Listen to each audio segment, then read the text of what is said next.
वालेकुम क्या हाल है यार सारे ने ठीक हो भाई यार थोड़ा जा फसे हैं अरबाबा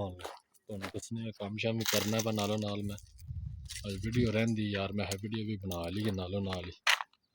ते बाबा फसे हैं थोड़ा जा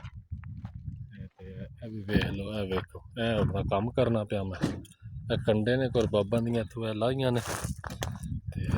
नाल सट्टने पे भरा इत्थे ए वेखो सारा कुछ सट्टे और बाप खड़े है मेरा ए बंदा पट्टन आया है ते अपना आखी काम हूँ खत्म हो गया मैं क्या इंशाल्लाह वीडियो बना छड़ी है यार भाइयों वास्ते ते बाकी पाकिस्तान वाले ज़्यादा मिस यू ए इलाका है साढ़े सरा अपना वो मेरे अरबाब खड़े है ते भी अरबाब ही समझो अरबाब दा सदीक है बाकी जरा लव यू होगा सारे मिस यू।